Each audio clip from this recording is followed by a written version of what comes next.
డబ్బు, అనారోగ్యం, ఉద్యోగం, వ్యాపారం అప్పులతో బాధపడుతున్నారా? మీకోసమే manifesting miracles 11 days programme.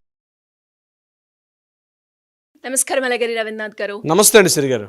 Pastor Praveen గారి మృతిపై చాలా మంది కూడా ఎన్నో రకాలుగా ఈ కేసులో కూడా మనం చూస్తే ఎన్నో ట్విస్టులు అయితే మనం చూడడం జరిగింది. అండ్ అందులో భాగంగానే ఇది యాక్సిడెంట్ కాదు, ఇది మర్డర్ చేశారని, ఇది పక్కా ప్లాన్ తోటే చేశారు అని మాటలు కూడా మనం అయితే వినడం జరిగింది. అండ్ అందులో భాగంగానే ఈ కేసులో ఈరోజు ఐజీ అశోక్ కుమార్ గారు ఈ కేసులో సంబంధించిన పోస్ట్ మార్టం రిపోర్ట్ కావచ్చు, అసలు ఏం జరిగింది. ఒక సినిమాలో డైలాగ్ ఉంటుంది సిరి గారు, ఫ్లూటు జింక ముందు ఊదు, సింహం ముందు కాదు అని ఒక సినిమాలో డైలాగ్ ఉంటుంది. బాలయ్య బాబు గారు మాట్లాడిన డైలాగు.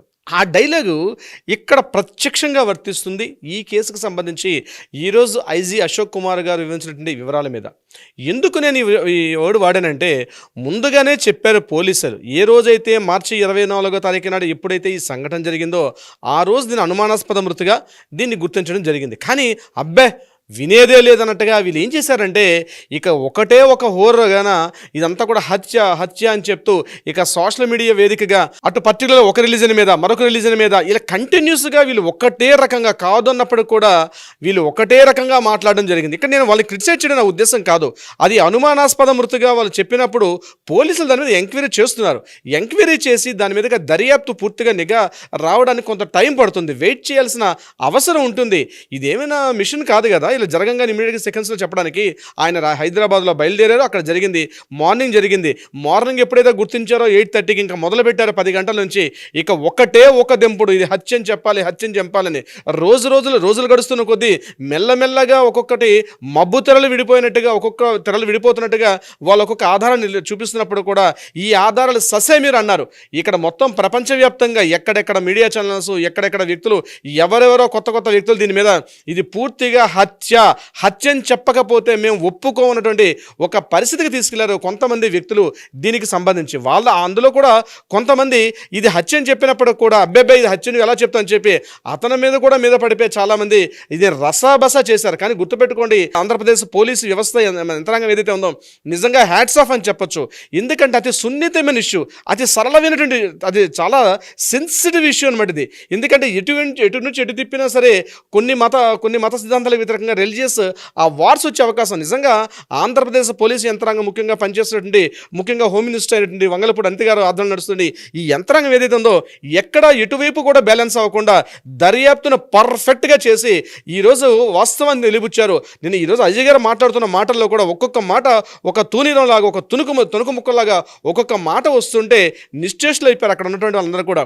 ఎందుకంటే ముందుగానే మీడియాకి లేఖలు ఇచ్చారు, ఈ వాస్తవం తెలిసిన విషయమే. ఎందుకంటే ఇది సెన్సిటివ్ విషయాన్ని ఏం చేశారంటే ఒకేసారి చెప్తే కొంత ఉద్రిక్త పరిస్థితికి దారితీసే విధంగా ఉంటుందని చెప్పి ముందుగా ఒక 5 days బ్యాక్ నుంచి 6 days బ్యాక్ నుంచి కూడా రోజుకొక ఇన్సిడెంట్ ఇచ్చుకుంటూ వచ్చారు. ఎందుకంటే హైదరాబాదులో పాస్టర్ ప్రవీణ్ గారు బయలుదేరిన తర్వాత నుంచి ఆయన సంఘటన రాత్రి 11:42 ఎక్కడైతే ఆ కొంతమూరు ఊరి దగ్గర జరిగిందో ఈ మొత్తం ఎపిసోడ్లో ఆ ఎంటైర్ సీసీ ఫుటేజ్ రిలీజ్ చేయాలంటే సిరి గారు ఇట్స్ నాట్ అండ్ జోక్. ఇది 300 సీసీ కెమెరాలు అంటే ఒక్కొక్క సీసీ కెమెరాని కనుక అసలు మనం పరిశీలించాలన్నా కనీసం 5-6 గంటలు పడుతుంది. అట్లాంటిది 300 కెమెరాలు విత్ ఇన్ షార్ట్ పీరియడ్లో ఇంత పూర్తిగా రిలీజ్ చేసి ఆయన మార్నింగ్ 11 గంటలకు ఎక్కడైతే నేరేడుమెట్టులో ఆయన నివసిస్తున్న ఇంటి దగ్గర మొదలైతే నేరేడుమెట్ట దగ్గర చూపించారు. దాని నెక్స్ట్ వీడియో ఈ ఫుటేజ్ రాధికా థియేటర్ దగ్గర చూపించారు. మనకి ఎక్కడ ఉంటుంది ఏఎస్లో నగర్ దగ్గర రాధికా థియేటర్. ఆ రాధికా థియేటర్ దాటిన తర్వాత ముందుకెళ్తే లాలచరి యొక్క ఆ బ్రిడ్జి పైన ఒక వీడియో ఫుటేజ్ చూపించారు. ఆ బ్రిడ్జి దిగిన తర్వాత తారనాక వస్తుంది, తారనాక దగ్గర ఒక వీడియో ఫుటేజ్ చూపించారు. అక్కడి నుంచి తిన్నగా ఆయన మళ్ళీ ఎల్బీ నగర్కి వెళ్తున్నటువంటి ఆ వేలో వీడియో ఫుటేజ్ చూపించారు. ఎల్బీ నగర్ దగ్గర వీడియో ఫుటేజ్ కూడా మార్నింగ్ అక్కడ సవేరా వైన్స్లోకి వెళ్తున్నటువంటి అక్కడ వీడియో ఫుటేజ్ రిలీజ్ చేశారు.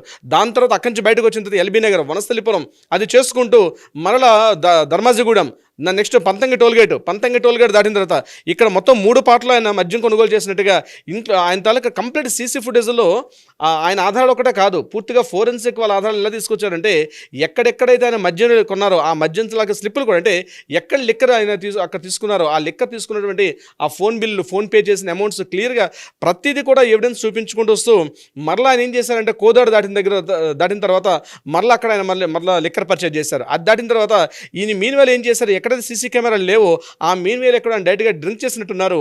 ఆయన వెహికల్స్ అన్ని కూడా తొగుతూ వస్తున్నాయి. కోదాడ దాటిన తర్వాత చిల్లకల దగ్గర ఆయనకు ఒక పెద్ద యాక్సిడెంట్ ప్రమాదమే తప్పింది. ఒక లారీ కింద పడాల్సిన పరిస్థితి వచ్చింది. ఒక దగ్గర అంత డ్రైవింగ్ చేసుకుంటూ వెళ్తున్నారు, బ్యాలెన్స్ అవుట్ అయిపోయారు. మిట్ట మధ్యాహ్నం ఎండలో బయలుదేరినటువంటి వ్యక్తి ఆ రోజు టెంపరేచర్ కూడా 40+ డిగ్రీ టెంపరేచర్లో కేవలం లిక్కర్ ఒకటే కన్జ్యూమ్ చేసుకుంటూ అని వెళ్తుంటే ఏ వ్యక్తి మాత్రం ఏమవుతాడండి సిరి గారు? ఇక్కడ నేను ఏదో పర్టికులర్ రిలీజియన్ చెప్పడం విషయం కాదు, ఇది ప్రతి ఒక్కరికి గుణపాఠం కావాలి. ఆయన చెప్పిన విషయాలు కూడా క్లియర్గా చెప్పారు. అక్కడ మరలా చిల్లకల్లు టోల్ గేట్ దాటిన తర్వాత మరలా నందిగాం దగ్గరగా వస్తున్నప్పుడు అక్కడ కూడా మరలా బ్యాలెన్స్ అవుట్ అయ్యారు. దాని తర్వాత ఆయన మరలా విజయవాడ టౌన్లోకి వచ్చి దుర్గమ్మ గుడి బ్రిడ్జ్ ఎక్కారు, బ్రిడ్జ్ దిగారు. బ్రిడ్జ్ దిగిన తర్వాత మహానాడు జంక్షన్ దాటిన తర్వాత వచ్చే రామవరపాడు జంక్షన్ దగ్గర ఎక్కడైతే ఉంటుందో ఆ రామవరపాడు జంక్షన్ దగ్గర పూర్తిగా ఆయన అచేతనం అయిపోయారంటే బండి నడపలేని స్థితికి వచ్చేసారు. అక్కడ ఆ సీసీటీవీ ఫుటేజ్లో క్లియర్గా స్పష్టంగా కనిపిస్తుంది. అక్కడ ఆయన పూర్తిగా ఒక 3 గంటల పాటు బ్యాలెన్స్ అవుట్ అయిపోయి కదలలేనటువంటి ఒక పరిస్థితికి వచ్చేసారు. ఆయన రామవరపాడు జంక్షన్లో ఉండిపోయి మళ్ళీ 9 గంటల 45 నిమిషాల్లో ఆయన అక్కడ స్టార్ట్ అయ్యి మళ్ళీ తన జర్నీ స్టార్ట్ చేశారు. ఈయన కోదాడలో పడిపోయినప్పుడు చిల్లకల దగ్గర కోదాడ చిల్లకల ప్రాంతంలో ఈయన ఎక్కడైతే పడిపోయారో అక్కడే ఆయన యొక్క బైక్ ఒక హెడ్ లైట్ కూడా పగిలిపోయింది. అక్కడే పగిలిపోయిన బైక్ లైట్ తోటి ఆయన డే టైం అంతా జర్నీ చేసుకొచ్చారు. మహానాడు జంక్షన్ దాటిన తర్వాత రామవరపాడు జంక్షన్ అక్కడ ఆయన ఆల్రెడీ ఆ హెల్మెట్ కూడా కొంత మట్టి అంతా కూడా అతుక్కుపోయింది. చాలా మంది దాన్ని కూడా క్వశ్చన్ చేశారు. ఆయన అసలు పూర్తిగా కాదు, ఈయన డూప్ అని ఇన్ని రకాలుగా చెప్పడం కూడా జరిగింది. ఈ మధ్యలో మనం చూసాం గడిచిన 4-5 డేస్ నుంచి. అక్కడ నుంచి ఆయన మళ్ళీ 9:45 టైంలో ఆయన అక్కడ నైట్ హాల్ట్ అయిపోయింటే చాలా బాగుండేది. కానీ ఆయన నైట్ హాల్ట్ అవ్వకుండా బహుశా మృత్యు పిలుస్తున్నట్టుందేమో. ఆయన ఇలా బయలుదేరిపోయి వచ్చేసారు. అక్కడ నుంచి కూడా బయలుదేరిపోయి వస్తూ తిన్నగా మరి అక్కడ నుంచి ఆయన ఏలూరు దగ్గరికి వచ్చిన తర్వాత ఏలూరులో మళ్ళీ అక్కడ లిక్కర్ పర్చేజ్ చేశారు. ఆ లిక్కర్ తాక్కుంటూ మళ్ళీ ఆయన నల్లజర్ల దాటిన తర్వాత వీర్లపల్లి టోల్ గేట్ అంటారు దాన్ని, అది దాటిన తర్వాత కొవ్వూరు టోల్ గేట్ దాటిన తర్వాత ఈ ప్రమాదం జరిగిన సంఘటన కూడా, ఆ ప్రమాద సంఘటన కూడా ఎలా జరిగిందో ఆ లాస్ట్ సీసీటీవీ ఫుటేజ్ కూడా చాలా అద్భుతంగా చూపించారు ఐజీ అశోక్ కుమార్ గారు ప్రజెంటేషన్లో. ఎలా అంటే ఒక వెహికల్ తిన్నగా వచ్చి ఆయన 70 కిలోమీటర్ల వేగంతో వెళ్తున్నట్టుగా చెప్తున్నారు. ఇక్కడ 70 కిలోమీటర్స్ ఫాస్ట్లో ఉంది ఆ జర్నీ చేస్తున్నప్పుడు, అది కూడా హెడ్ లైట్ లేదు, కేవలం ఇండికేటర్స్ మీదే 70 కిలోమీటర్ల వేగంలో వస్తున్నప్పుడు అక్కడ రోడ్ వర్క్ అవుతుంటే అక్కడ కంకర పోసు ఉంది. ఆ కంకర రాళ్ళ దగ్గర బ్యాలెన్స్ అవుట్ అయిపోయి ఒక్కసారి ఆయన బ్యాలెన్స్ అవుట్ అయిపోయి కింద పొదల్లోకి వెళ్ళిపోయారు. ఆ వెళ్ళిపోయిన క్రమంలో ఏమైందంటే ఆయన పడడం బైక్ మొత్తం ఆయన మీద పడిపోయింది. దీన్ని చాలామంది ఏమనుకున్నారంటే బైక్ మీద పడిపోయింది అంటే తప్పనిసరిగా ఇది యాక్సిడెంట్ కాదు, ఇది ఎవరో చేశారని చెప్పడం కూడా జరిగింది. ఎవరో చేసి ఇక్కడ ఆ బాడీని పడేశారని. కానీ ఈరోజు పోలీసులు ఏదైతే ఆయన ఇంటిలో బయలుదేరిన క్షణం నుంచి ఎక్కడ సంఘటన జరిగిన ప్రతి క్షణాన్ని కూడా పించి టు పించి చెప్తున్నారు. అందుకని ఇంట్లో వాళ్ళకు కూడా తెలిసి ఒక మాట చెప్పారు. వాళ్ళు ఈ పోస్ట్ మార్టం రిపోర్ట్ వద్దని వాళ్ళ మిసెస్ వాళ్ళ పిల్లలు చెప్పినప్పుడు కూడా వీళ్ళు మాత్రం ఈ యొక్క సంఘాలు ఏవైతే ఉన్నాయో ఆ సంఘాలు మాత్రం ప్రత్యేకంగా దీన్ని ఇంకా హైలైట్ చేద్దామనే ఉద్దేశంతో దాన్ని ఎక్కువగా చేసుకున్నారు. కానీ అందుకని నేను మాట ఈ వీడియో స్టార్టింగ్లో ఒక మాట వాడాను. పోలీసులకు విషయాలు తెలుసు. ఈ పూర్తిగా ఒక రోజంతా అక్కడ వాళ్ళు ఇబ్బంది పడి ఈ సంఘాలందరూ ఏం చేశారంటే పోస్ట్ మార్టం రిపోర్ట్ 24వ తారీఖు నాడు జరిగితే 25వ తారీఖు నాడు కూడా జరగకుండా 26వ తారీఖు నాడు కూడా 26th జరిగింది పోస్ట్ మార్టం. సో అప్పటి వరకు దీన్ని ఖచ్చితంగా దాన్ని హడావుడి చేయడం మొదలుపెట్టారు. అంటే పోలీసులకి నేను ఏమంటానంటే పోలీసులకి విషయం ఆ రోజే తెలుసు. కానీ ఇది సున్నితమైన ఇష్యూ వల్ల శాంతి భద్రతల దృష్ట్యా దీన్ని కాస్త మెల్లగా రిలీజ్ చేద్దాం అనుకుంటే సరే ఎందుకులే కాస్త గౌరవంగా బతుకుతున్నటువంటి వ్యక్తి ఈయన మీద ఎందుకు లేనిపోయిన అభాండాలు వేద్దాం, మామూలుగా పోస్ట్ మార్టం రిపోర్ట్స్ తెలియపడదాం అంటే వీళ్ళు ఏం చేశారు, పోలీసులను తక్కువ అంచనా వేశారు. యాక్చువల్గా వ్యవస్థను చెప్పాలంటే పోలీసుల్ని, ముఖ్యంగా ఆంధ్రప్రదేశ్ పోలీసులను చాలా తక్కువ అంచనా వేశారు. ఈరోజు భారతదేశంలో ఉన్నటువంటి అన్ని రాష్ట్రాల్లోకెల్లా అద్భుతమైన యంత్రాంగం ఎక్కడైనా ఉందంటే, టెక్నాలజీ ఎక్కడైనా ఉందంటే ఓన్లీ ఆంధ్రప్రదేశ్ పోలీసుల్లో కూడా టాప్ 5లో ఒక స్టేట్గా కనిపిస్తుంది. అంత టెక్నాలజీ ఉన్నటువంటి ఒక వ్యవస్థ.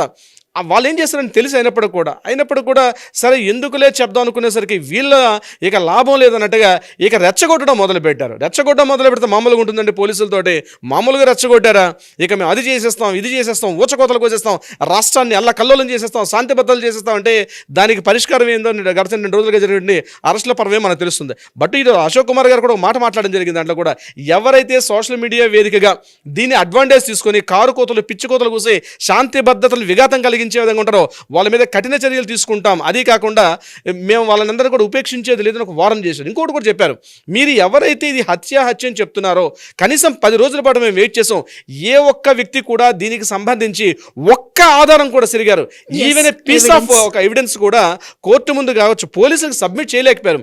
కేవలం మైక్ కనిపిస్తుంటే మీడియా ముందర హడావుడి చేయడం తప్పించి డైరెక్ట్గా వచ్చి ఒక్క ఎవిడెన్స్ కూడా చూపించిన పాపాన ఏ ఒక్క మహానుభావుడు చేయలేదు.